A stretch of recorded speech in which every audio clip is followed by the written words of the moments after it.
নমস্কার, ওঙ্কার বাংলার পর্দায় আপনাদের স্বাগত। সঙ্গে আমি সুপর্ণা। আসছি বিস্তারিত খবরে। আসানসোলের বেশ কিছু এলাকায় পানীয় জলের সমস্যায় স্থানীয় বাসিন্দারা। প্রত্যন্ত গ্রাম নয়, শহরের প্রধান এলাকাগুলিতে পানীয় জলের সমস্যায় ভুগছেন তারা। সম্প্রতি আসানসোল পুর নিগমের আসানসোল উত্তর বিধানসভা এলাকার বিভিন্ন এলাকায় টাইম কলের জলে দেখা যাচ্ছে নোংরা, মাটি সহ গন্ধযুক্ত উপাদান, যা অত্যন্ত অস্বাস্থ্যকর এবং বিপজ্জনক। নিত্যদিনের পানীয় জলের এই হালে সমস্যায় পড়েছেন স্থানীয় বাসিন্দারা কি বলেছেন শুনে নেব।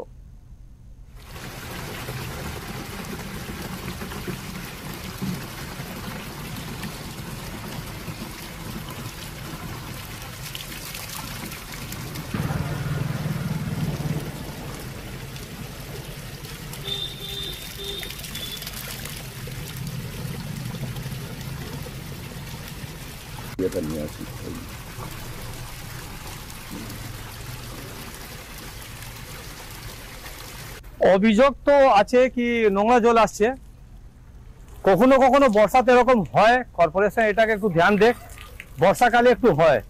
আমরা চাইবো কি মানুষ যারা গরিব লোক আছে ওরা তো মিনারেল ওয়াটার কিনে খেতে পাচ্ছে না, ওরা তো এই জলই খাচ্ছে।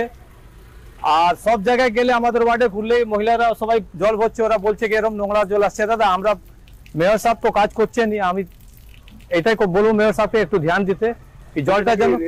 আমাদের এই রেল পারে মানে 27 নম্বর ওয়ার্ড, 28 নম্বর ওয়ার্ড এগুলোতে জল নোংরা জল আসছে। বাকি বা যেখানে রিপ্রেজেন্টেটিভরা আছে ওরা কমসে কম বলুক, এটাই আমরা চাইবো। বলবেন 3 দিন ধরে যে জল আসছে সেটা খাওয়ার একদম অযোগ্য জল। এই জল খেলে ডায়রিয়া এবং অসুখ অনিবার্য। এর জন্য কে দায়ী কারা দায়ী আমার তো জানা নেই, তবে এই জল সাধারণ মানুষ যদি খায় তাহলে তাদেরকে হয় হসপিটালে শয্যাশায়ী হতে হবে, তাদের মৃত্যু মুখে পতিত হতে হবে, এছাড়া কোনো রাস্তা নেই। আজকে 3 দিন ধরে একই রকম জল কলে পড়ে যাচ্ছে, যা মাটি গোলা এবং একটা গন্ধ হচ্ছে জল থেকে। এই জল খাওয়ার অযোগ্য। যত তাড়াতাড়ি পারুন আপনারা একটা বিহিত করুন এবং আমাদেরকে এই খারাপ জলের হাত থেকে উদ্ধার করুন।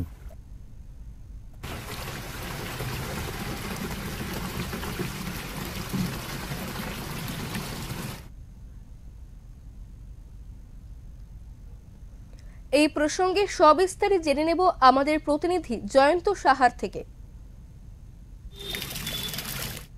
আসানসোল পৌর নিগম বেশ কিছু এলাকাতে পানীয় জল আসছে ঘোলাটে, গন্ধযুক্ত। সেই জল খেতে না পেয়ে ক্ষুব্ধ হয়েছেন এলাকাবাসী।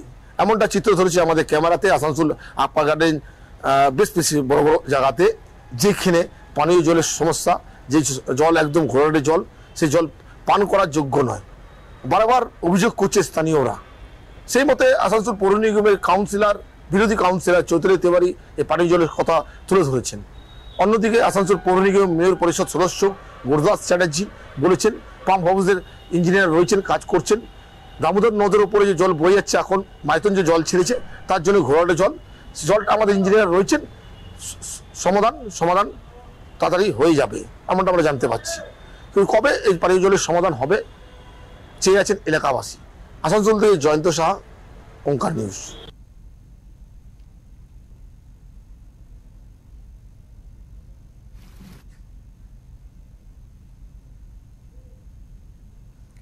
টাইম কলে যে জল আসছে তা পান করার অযোগ্য, ব্যবহার করাও সম্ভব হচ্ছে না বলেই দাবি এলাকা বাসিন্দাদের। জল পরিষ্কার নয়, তীব্র দুর্গন্ধ, মাটি ও অন্যান্য অপদ্রব্য উঠে আসছে সেই জলে। এই ঘটনায় অনেকেই ইতিমধ্যেই জলবাহিত রোগে আক্রান্ত হওয়ার আশঙ্কা করছেন। জলের মান নিয়ে বহুবার প্রশ্ন উঠেছে। বিষয়টি নিয়ে বৃহত্তর আন্দোলনের হুঁশিয়ারি দিয়েছেন আসানসোল পুর নিগমের বিরোধী দলনেত্রী চৈতালি তেওয়ারি।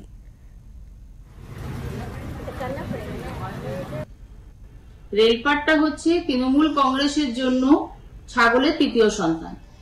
রেলপাড়ে ঘোলা জল আসবে, রেলপাড়ের মানুষ জল পরিষেবা পাবে না, রেলপাড়ের মানুষ আলোর পরিষেবা পাবে না, রাস্তাঘাট তৈরি হবে না।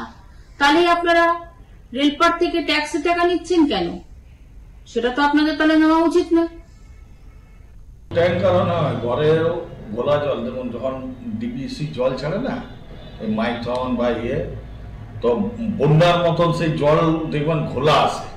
এখন আপনি যান আমাদের পাম্প হাউসে, তো এই সময় বর্ষার সময় একটু ঘোলা জল আসে। তার কারণ হচ্ছে যেহেতু ডিবিসি জলটা ছাড়ে এবং বিভিন্ন জায়গা থেকে নদীতে এসে জলটা মিশে এবং সেই সময়ই খালি ঘোলা জল পাবে বর্ষাকালে, বাদ বাকি সময় কিন্তু স্বচ্ছ জল পাওয়া যায়।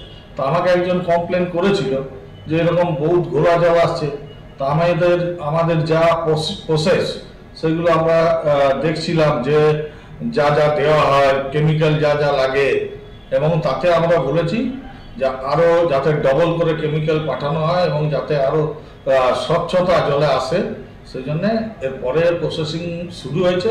আমরা আশা করছি 1-2 দিনের মধ্যে এই প্রসেসে এটা ঠিক হয়ে যাবে।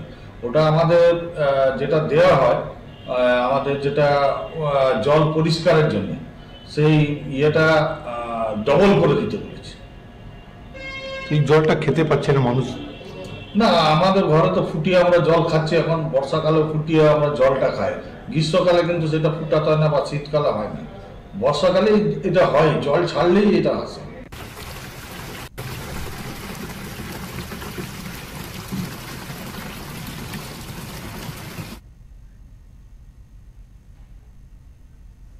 পানীয় জল নাগরিকদের মৌলিক অধিকার। এখন দেখার পুর নিগম কত দ্রুত কার্যকরী পদক্ষেপ নেয় সাধারণ মানুষের এই ন্যায্য দাবি পূরণে।